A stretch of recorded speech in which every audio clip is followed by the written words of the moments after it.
Good evening, ladies and gentlemen. As always, I thank you for returning to the channel. And today I'm doing sort of an impromptu video talking about my writing process and sort of some thoughts on being creative in general. So this is not scripted. I don't really have I don't know if I'll have much of a structure to this video, so we'll just see how it goes. And if you never see this video, I suppose you'll know how it goes either way. So let's start by talking about my writing specifically. Some of you may know that in one of my previous videos I mentioned that I wanted to start writing a novel or a book, and that's what I have right here. Both of these are writing projects that I have been working on for some time, actually. Even before I sort of discovered what I wanted my process to be. And of course, I ended up discovering that my process works best if I have pen and paper. And I think that's a huge part of if you want to do, and I'm by no means an expert in anything like this, but I think like a huge part of becoming a writer is discovering what process works best for you. And we can talk about that a little later, but these two journals that I have here are both eventually, when I get them done, they will be two different books or novels or whatever the difference is that I've been meaning to write since I was very little. And since that video I did about writing utensils, which was a couple months ago now, I have not gotten as far into the story as I would like. I just haven't had the kind of time that I thought I would for something like this, which is a shame, really. I should probably do a better job of making time to sit down and write, but in the time that I made that video, I have gotten to page 29, and there's like 190 pages in this or so, but you know, I don't know if I'm even going to need all of those pages. And then in this other one that I started before, that one is on page 26. But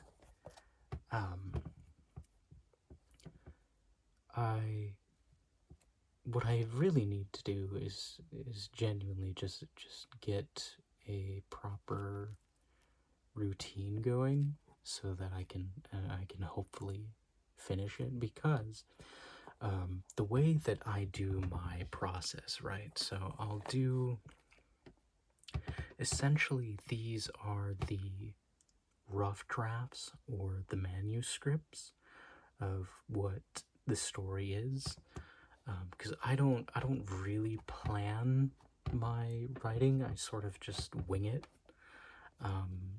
and you know, I don't think we should ever criticize people for their artistic process. And I've seen a lot of publicly available resources that are out there on the internet Like a lot of writing forums, a lot of subreddits are pretty strict with the kind of advice that they give. I know when I was in high school, you know, English and language arts and writing was really my strong suit. It's where I got some of my best grades, and I had a lot of opportunities given to me from various teachers that involved writing, and I never really took those because I wasn't really ready to take my writing and give it to sort of a public space. But anyways, I've seen a lot of these spaces that are just kind of like, you know, oh, you have to abide by these specific rules. You know, you have to build this huge outline, and you can't do this, you can't do that, yada yada yada. And I've always thought that that was, frankly, just the stupidest thing that I had ever seen.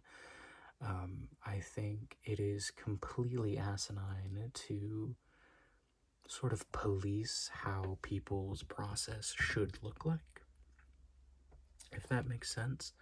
I think you should allow people to basically do whatever if it gets the results that they are looking for,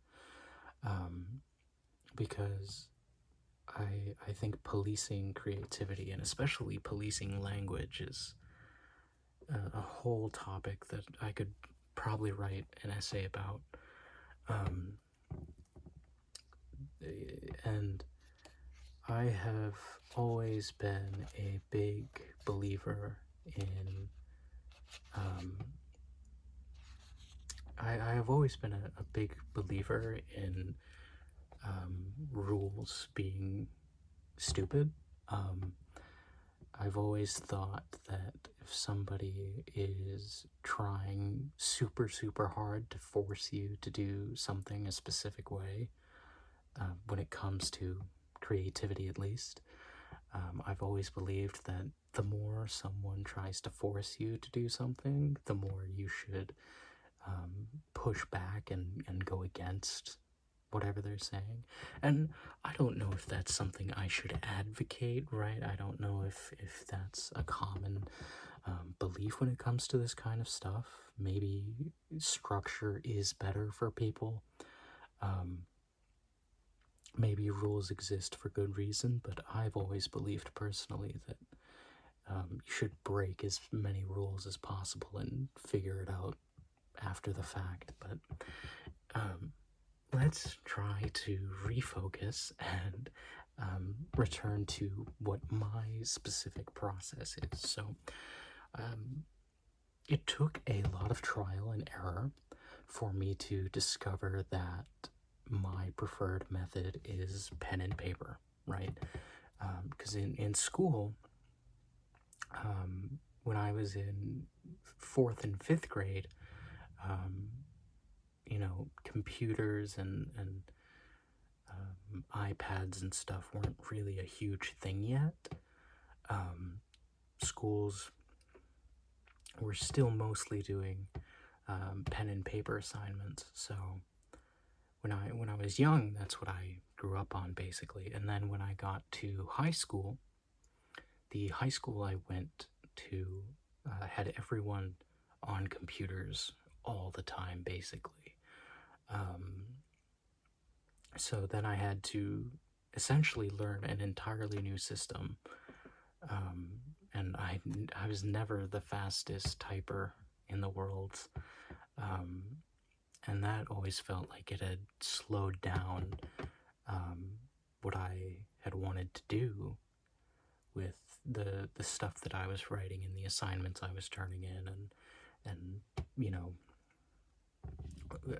what have you, I guess. But I did it from basically 9th grade all the way through senior year. I had just completely swapped over to, you know, keyboard and mouse. And I think at some point along the way,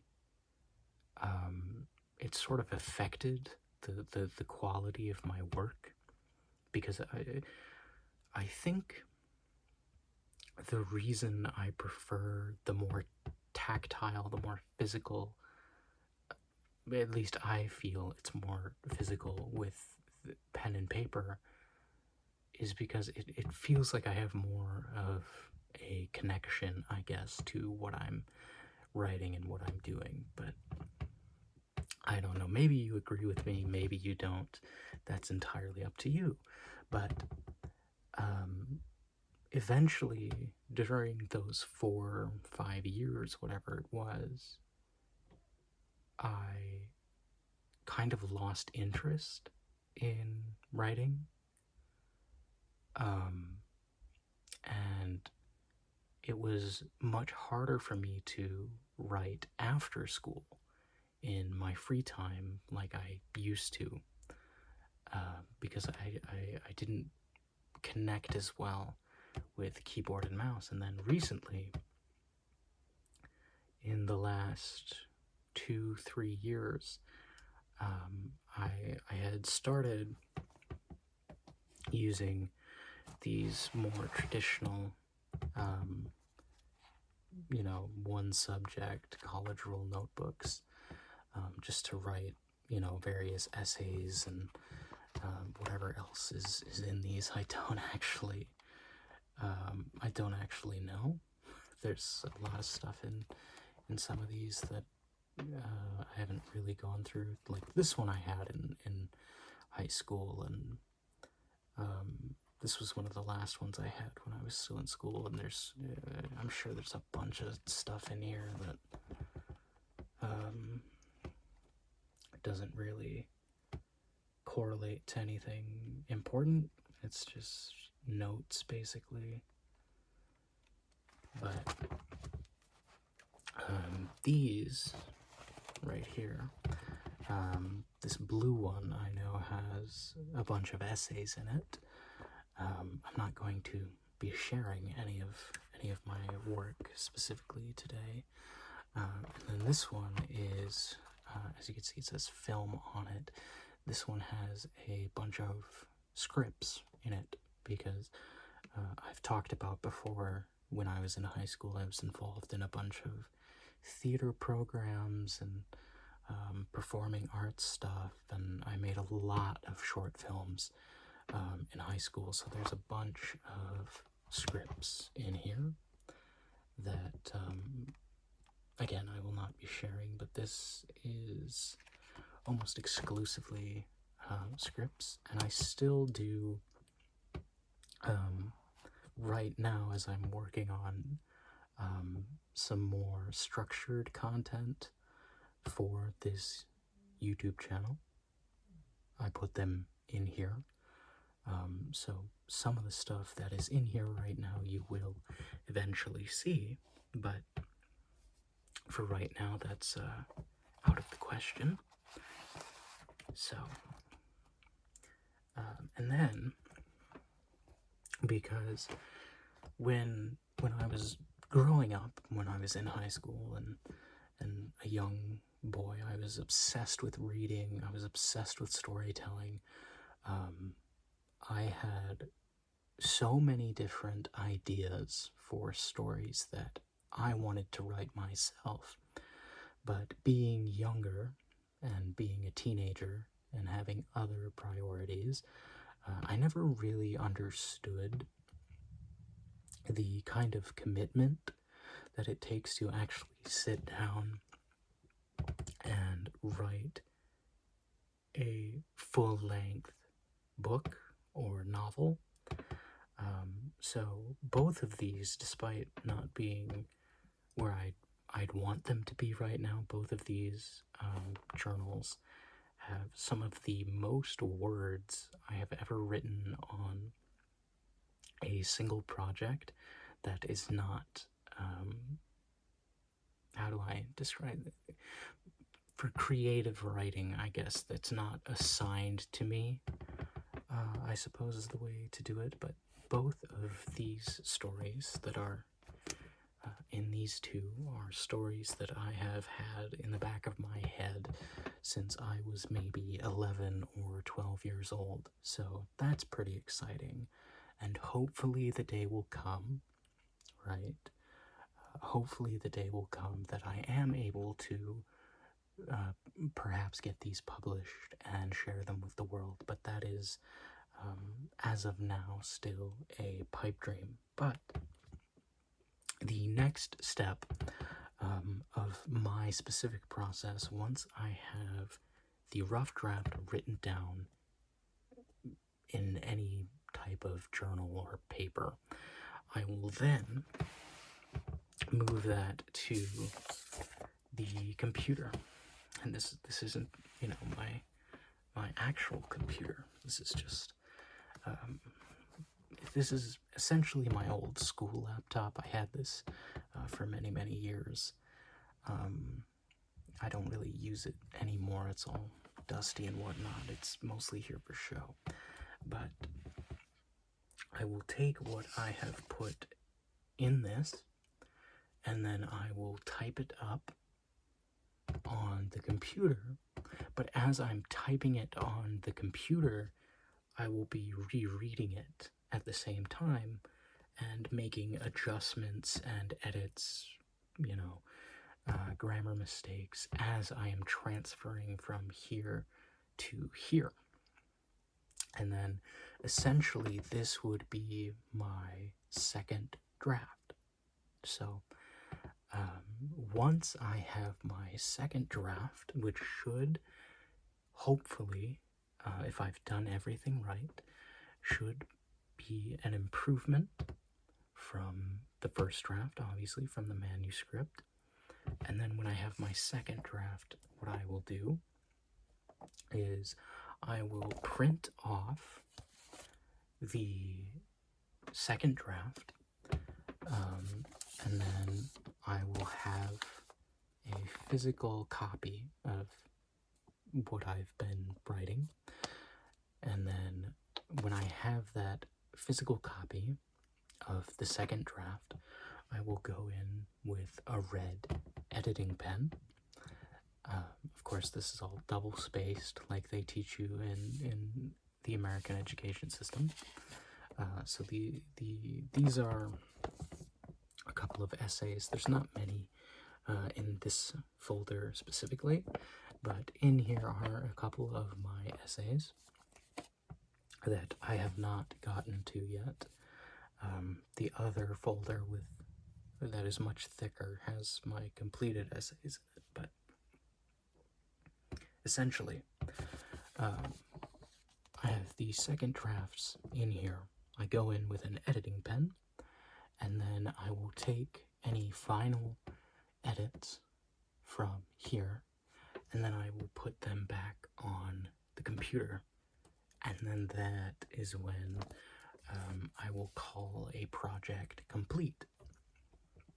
So I know that seems like a fairly convoluted process, but that is essentially how my process works.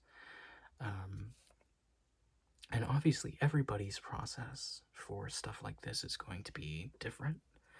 And I don't think anyone should feel left out or ashamed if their process doesn't look like mine, because you know, you are completely entitled to your own efforts, right?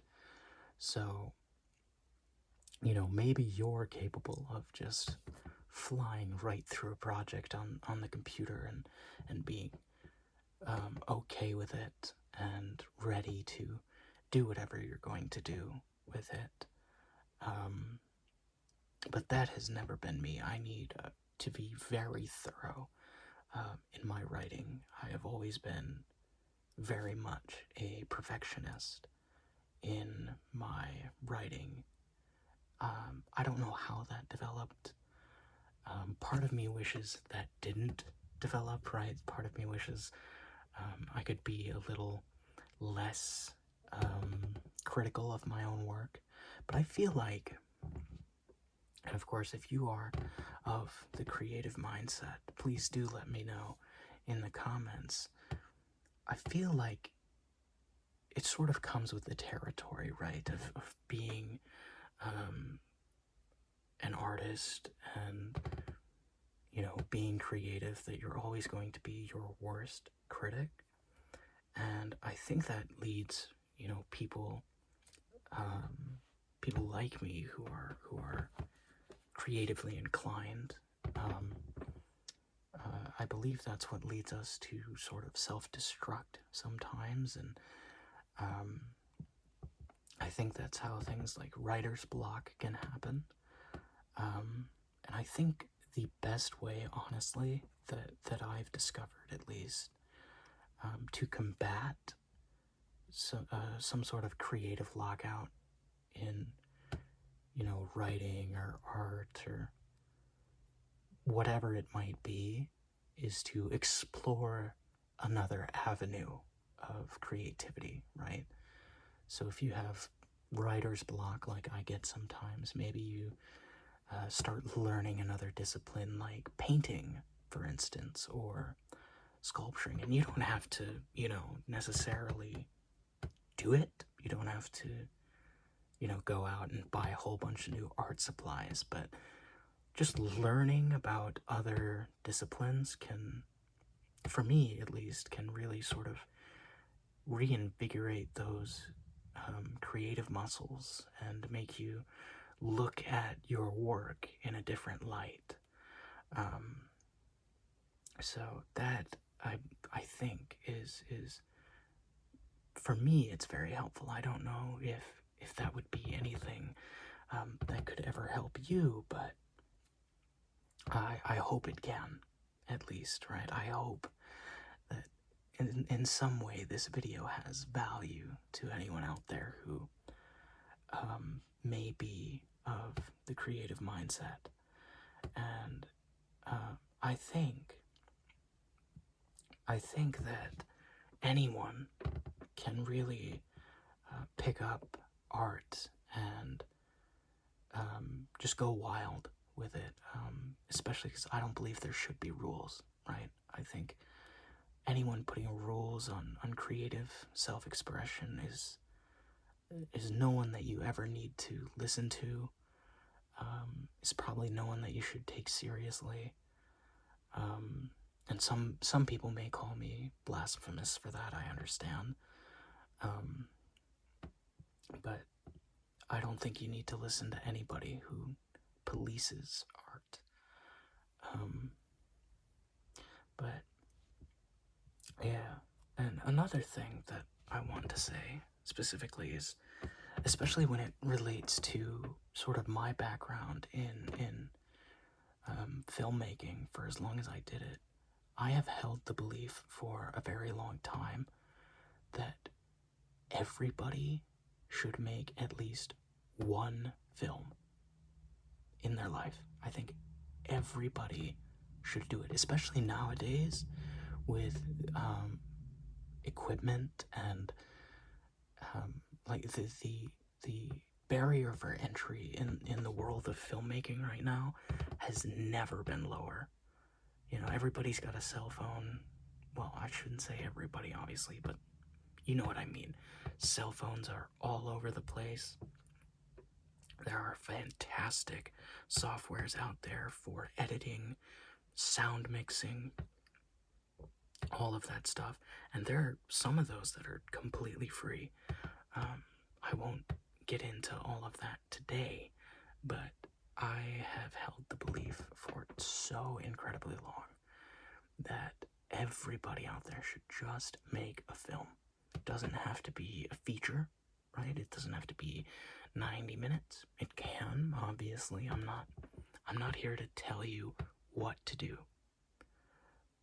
But if you want to make just a 2-3 minute short that tells some kind of story, I think everybody should do that. And I think, in a way, with the rise of social media, everybody's trying to, right? But I think the way that social media operates has sort of led to this boom of inauthenticity. I don't even know if that's a proper word. Inauthenticity, that sounds wrong. But you know what I mean. This sort of fakeness for views, right? For clout that I think has spread across the internet. But I think at times you can still really see people out there that want desperately to